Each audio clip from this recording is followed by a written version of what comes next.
Welcome to Leadership Moments. In every great leader's life, there are pivotal moments that shape their character, test their resilience, and awaken their vision. Together, we'll uncover the invaluable lessons hidden within these transformative moments.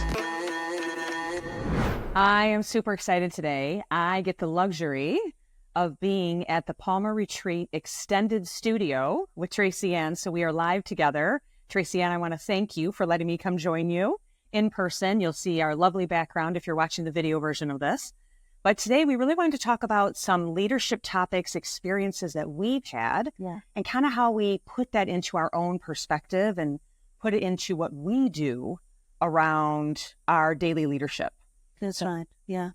You know, one thing we know is that when we are working with our clients and with some of the workshops, people want real life stories.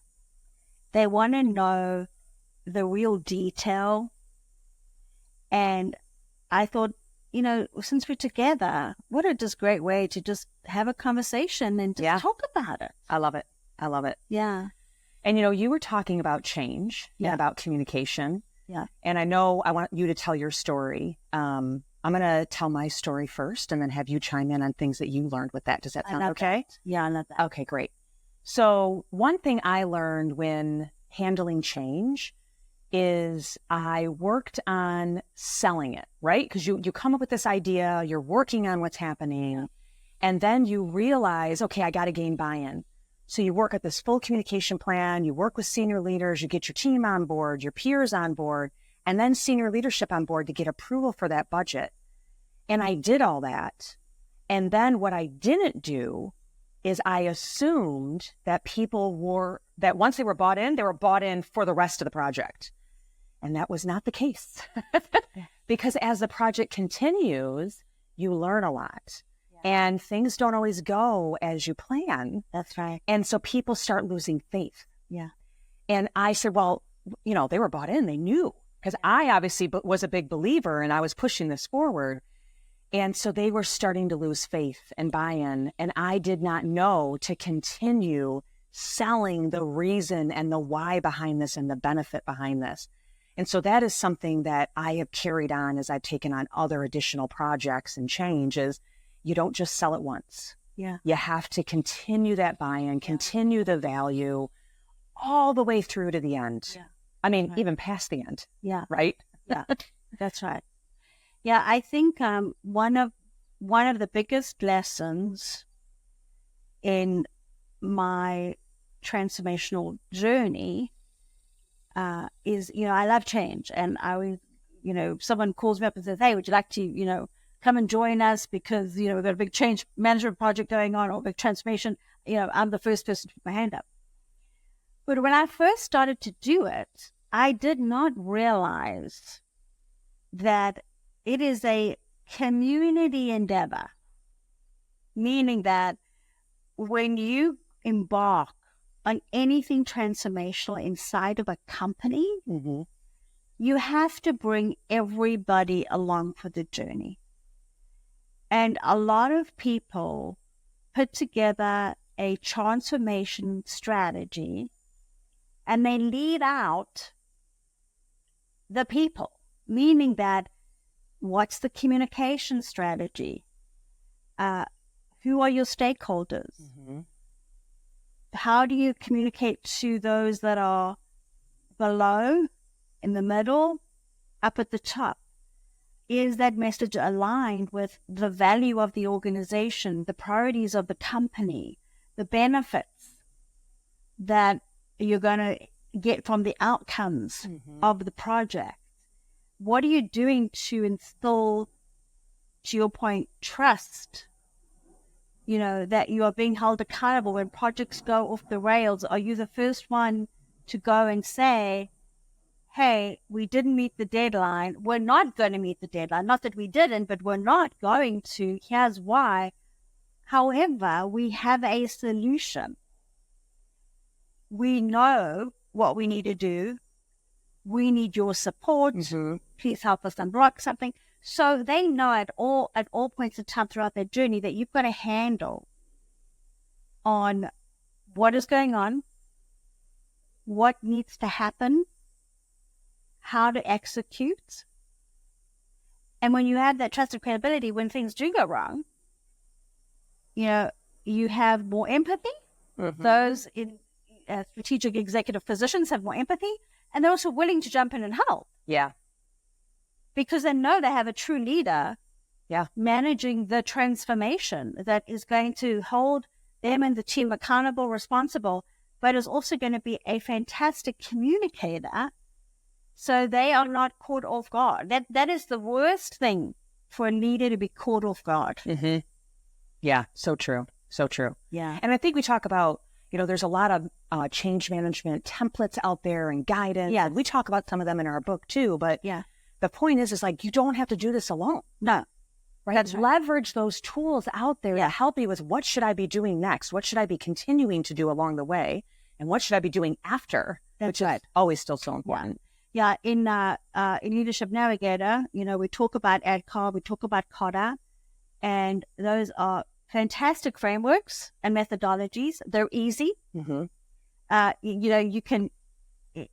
You don't have to build this stuff from scratch, is the point. That's right. Right? That's right. You have resources, you have tools. Also, if there are people inside of the organization who have been change agents, change advisors, who have gone through change, bring them in as part of your advisory board as you're going through the project, right? Yeah. Because they may have, had the experience where they could say, hey, don't do this or do this, or here's my advice. So I'm just a big believer. Don't think you always have to reinvent. Yeah. You don't. That's a good one. All right, let's talk about a little bit more difficult one. When you have people on your team and you're performance managing, and just knowing when is the time that you have to coach out because coaching up is not working. Yeah. So any experiences with that you like, what have you learned that maybe you try to make sure you do every time with that? Yeah. Unfortunately, I've had a lot of experience with that. Sometimes part of it is you inherit your team. Mm-hmm. And so you have to determine, based on where the organization is and based on the responsibilities that you've been given, is the team right for the next phase? And the reason I say that is that we've had this conversation. Yes. Where what got you here doesn't always get you to the next stage. So those individuals may have been fantastic for a point in time, but they may not be able to live in an ambiguous environment or overcome some of the obstacles, or they may not even have some of the skills that you need in a very short period of time. So the first thing is, what are you doing to assess those individuals? Mm-hmm. And I think all leaders, because the reason you get into leadership is because you love people. Yeah. Right? Right. We all struggle with that piece of it. Yep. But being able to take a very objective point of view, take names out of the box, and put in a structure of what I call organizational structure, which says, what is the capabilities we need? What do those positions look like? And it's not to say that they have to have 100% of it. If you think that individual is coachable, can move quickly, can learn, that is different because they still have a different, they have the right personality, right? Or the right DNA. Getting back to your point though, one thing I have absolutely learned, without question, is you have to document. That's a good one. You have to document. Even if you think you don't, you have to document. Because as good leaders, as kind leaders, as compassionate leaders, as empathetic leaders, you may think sometimes you're doing the right thing. And, some of the advice I've been given is, sometimes the kindness can get misinterpreted. Yeah. And I think some people hesitate to document because they believe, oh, I'm just doing it to protect myself, or I'm doing it for legal reasons. Yeah. That's maybe one aspect of it. Yes. But it really is also like when you're documenting, you actually recognize, ooh, I wasn't as clear as I thought I was. That's right. I didn't set the expectations that I thought I was going to. Yes. So it could be, I said that they need to work on this. Well, by when? What tools? Do they have the right context that they need to do that? Yes. And so when you're documenting those conversations, it helps you realize that maybe you did miss some pieces in that communication. Yeah. And you also might miss it at the other end, that maybe you did communicate everything, but the receiver understood it differently. Yes. So even documenting it so the person sees what you wrote, what you talked about, is just as important. There's nothing to hide. You had the conversation with the two of you. Yeah. So why not show what you wrote down? This is what we talked about. This is what we did. Yeah. A trick that I do with that is I actually ask the other person to say, why don't you send me what you believe we agreed on? Yeah. Because now they get to take what they heard from me and I get to see how they interpreted it. Yeah. Because what I said may not have landed and been understood. And then we get to adjust in the moment rather than after the fact when it's too late. I really do love that, because if there is a best practice for a leader, I think if you are having a conversation relative to expectations, clarity of a project, clarity of role, ensuring that someone is going to be successful, that is the documentation, right? Mm-hmm. It's what, are we aligned? Do we understand, you and me, what we are doing? Do we have clear expectations of one another? Because it's both sides, right? And what are the outcomes that we are expecting, and by when, and by who? Yeah. And when you leave that conversation and you have that documented, there's no gray area. Yep. Right.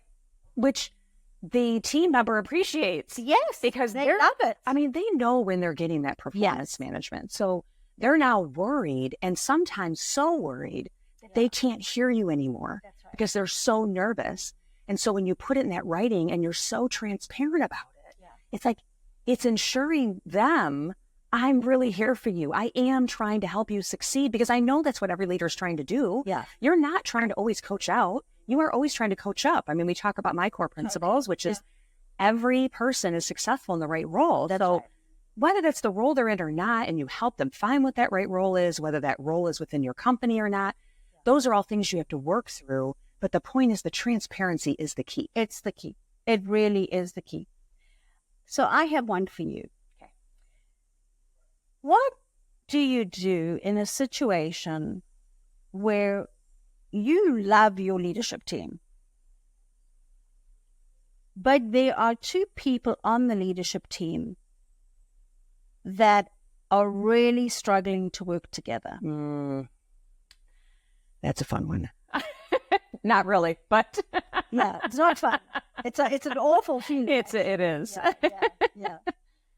So there's a couple things that I've done in the past, and some has worked, some has not, to be completely transparent, since we're talking about transparency. The first thing is having them understand each other, right? What is their intention? What are they like? What is their desires? It is, when you talk about the Myers-Briggs, you talk about all these different assessments, the DISC, stuff like that, to understand who you are. Yeah. And sometimes I'll pull those in and say, let's understand who we are and what our intentions are. Because if I'm someone that is always a driver and wanting to get things done, and the other person is all about relationships, and like, we'll get to the thing when we get to the thing. Of course they're clashing. But if they understand each other to be that way, now they can be open-minded and say, okay, now I get you. And now you get me. So how can we work together better? Right? I'll give a quick example of this. So StrengthsFinder. If you've ever done StrengthsFinder before, it gives you your top 5 strengths. The idea is that we get better at our strengths, and we just get a little better at the stuff that we're not so good at, right? So if we know our strengths, we want to embellish on those strengths and work on those strengths. And there was a peer of mine at the time, and we would combat each other all the time. in StrengthsFinder, we found that execution is very high for me, where for him, execution was like on the 34, like it's 34 strengths, right? He was like number 33 on it. And once we realized that, we were like, oh, that's why, because he didn't really care. Like he was, responsibility execution was very low on his list, very high on mine. And the beautiful thing about that was now that we understood each other, we worked on a project after that. And he said, I know you're better at this than me. And we all know we got to get this done. So why don't you take this part and I'll take this part, right? And it was beautiful. And we worked together so well after that with just understanding each other. So I think that's the big thing, is having that open conversation and really just understanding. Yeah. What about you? What have you done to help peers and leaders do that? Yeah, so I brought them together and really discussed the fact that, trust and credibility are the reasons that typically happens. Yeah. So the first thing I did was I wanted them, because they're senior level individuals, to have a conversation on what was causing the conflict. Mm-hmm. Just the two of them. I want you to go through what is actually causing the conflict. And lo and behold, we knew it was trust and credibility, for the exact same reasons that you just mentioned. Missed deadlines, or one person taking on more responsibility or accountability than the other person. So at that point in time, once we were able to identify, we could then manage through how do we then handle the deadlines, the accountability. I did not have such a fruitful outcome as you did, unfortunately. But a lot of that sometimes also has to do with the individuals as well, right? They just may not want to. Yeah, you got to want to. You got to want to. You got to want to make it work. So I think there are a lot of things you can do. Mm-hmm. I always believe in every situation where I've had conflict, the first thing I do is address it with the mindset of figuring out a win-win. Mm-hmm. How do we get to the end of this where we all feel valued, supported, and appreciated? So that's the mindset, no matter what the situation is, right? I love that.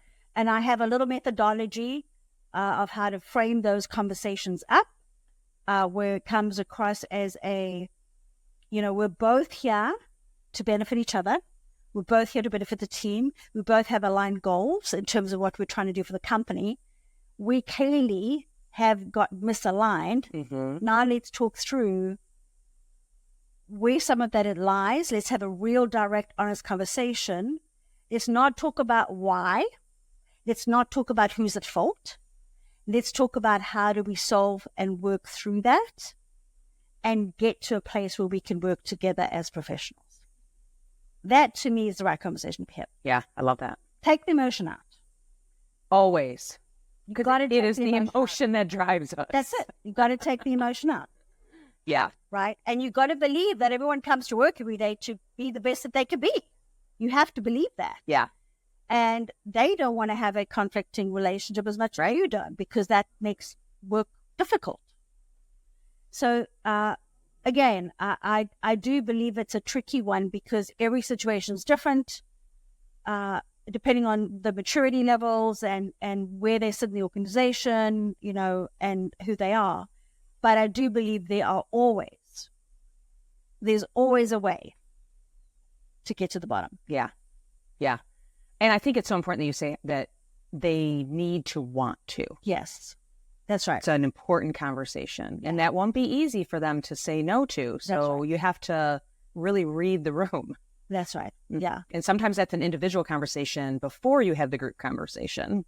Yeah. As well. That's right. Exactly. Mm-hmm. Yeah. Mm-hmm. All right. I think another good one is when you are a member of a team and you're promoted to now lead that team. Yes. Now that can be a leader of leaders. That can be your first level leadership. Yep. It is uncomfortable because now, you had your friends, you had your peers, you work side by side, and now you have to lead them. So you're finding this balance of friendship versus leadership. Yes. And that's been extremely difficult. One thing that has worked for me is just having the open, honest conversation. I mean, I had someone that she was still is a very good friend of mine today. And I started leading her. And I pulled her aside and I said, look, let's talk about this, right? What are your concerns? Here's my concerns. How can we work together better? How can we make this relationship work and effective and not impede our friendship, but still be effective for both of our careers? And it all comes down to communication and that transparency. We have a theme here. Yeah. What about you? What have you been able to do? Yeah, so my situation, at least one of them, was a little different in that I had an individual actually interview for the job. Yeah, that's a good one. That you're both interviewing for it? We're both interviewing. Mm-hmm. And then I got the job. Now, the solution is actually not that much different to yours, though. The first thing is recognizing that they went for the job and didn't get it. Yeah. Right. And recognizing that does not make them less. It means that there was a reason, and it could be, again, because there's a certain characteristic or trait or skill that those leaders are looking for and that they need at that point in time. Yep. Then it's really trying to figure out, what do they want to do? Do they want to stay on your team? Mm-hmm. In some cases, they may say they do not. And then you support them and you find them another role within the company. Yeah. Such a good point. If they say, I want to stay, then give them an opportunity to put them into your partner, your right hand, part of your succession plan, part of your development plan, if that is appropriate. Mm-hmm. But the reality is, make them feel valued, supported, and bring them into your realm of trust. They clearly wouldn't even have been given a process within that interview process if they did not stand out in some way. Yeah, that's true. So it's really figuring out, what are their strengths? How do you support them? And then how do you make sure that they feel that you have their back? Yeah, I love that. That's such a good point. And continuing it, yes. Right? So it's having that conversation up front, and then you have to keep checking in. That's right. So I had that conversation with my one friend in the beginning, and about 2-3 months later, I brought it up again intentionally. And I said, how are we doing? Yeah. How are you feeling? Right? And did it again at the 6-month mark, right? So we just made sure that we kept it. That's right. At that level. You have to. Yeah. And that's the one thing I will say. Yeah, for whoever is listening, communication, I really cannot stress the criticality of communication as a leader. Yeah. I mean, not everyone gets taught it. Sometimes you get put into a leadership role from, you're in sales and then you're put into a leadership role, right? There's no transfer of skill, mm-hmm. right? Or you're in IT and you get put into a leadership role. And you have to develop. And that is why we're so passionate about this, because we know how important it is. Yeah. But you need to take the responsibility if you do not have or have not been given the lessons and the training to take it upon yourself to develop that skill. Yeah. I believe that. Whether it's going and starting at the basics and doing Toastmasters, or whether it's, making sure that for every single time that you go into a boardroom or you're talking about a business justification, you are prepping, you are training, you are practicing, you are preparing. Now, do we do it right? all the time. Yeah, no, No. but you learn from that. But that's how you learn. Yeah. It is so, if you want to be successful in your career as a leader, you have to have very strong communication skills. Yeah, I love that. And here's a couple things about that. One, if you think about whenever anything gets awkward at work or uncomfortable, it is usually because someone is not communicating something or hasn't communicated something. Yes, that's right. That's where it starts. Yeah. Right? And then when you talk about the practicing and getting better at communication, look, I hate role playing. Yeah. But I believe in it. Yes. It does help. 100%. There is always the meeting before the meeting. Yes, I know. To prep as well. Yes. You should be having conversations with people before that meeting to gain a little bit of buy-in before you get in that room and talk out how they can support you in that room. Yeah. And, just talking it out. And I tell people this all the time. If people see me driving down the road, if I drive into the office, they probably think I'm on the phone or I'm singing a song. And the reality is I'm practicing my speech for a meeting. And so I'm just saying it out loud because it's a safe space for me. I'm in the car. No one else is with me. Yeah. And I keep practicing it over and over and over again in the car. And that's how I get more comfortable when I'm actually in front of people and what I want to say. And I might ad-lib some more and not be exact, but now I at least got the core down that I know the points that I want to make. So practice, practice, practice. 100%. And the other thing about that, and my team used to be pretty uncomfortable with this because I'm not sure that many of them had leaders who did this. But even after I did a town hall or I did my quarterly meeting, I would say, okay, let's debrief. What went right? What went wrong? How was that? What should I tweak? What should I change? And you can tell, that they were uncomfortable. Yeah. But for me, that's how you learn. Get the feedback. Sometimes you can feel it, but you want to obviously get feedback from your audience. How did that go? How did it sound? What could I have done better? That should be something you're constantly working on. Always. Yeah. You never, ever. It is like anything.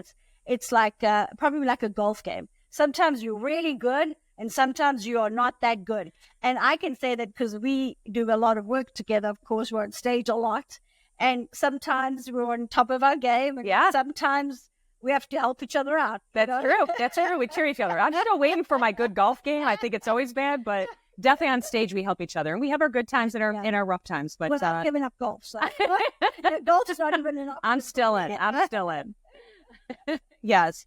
All right. So those are some of our lessons that we wanted to share with you guys. There's always more. We could probably talk all day. But honestly, I'm melting because I'm not used to the South. It's hot. It's really hot. You probably see in this video, I'm slowly melting. But it's really been great. And maybe we'll have another one of these to talk about some more lessons. We'd love to hear from all of you. Send us your lessons. Send us who else we can talk to. I'd love that. And bring on as guests. We'd love to hear some more ideas from you guys. So with that, thank you so much. Awesome. And that concludes another episode of Leadership Moments. We hope you found inspiration and valuable insights in what we shared today. Remember, leadership is not defined solely by titles or positions, but by the choices we make and the moments that shape us. Embrace the challenges that come your way. They may be the very moments that propel you toward greatness.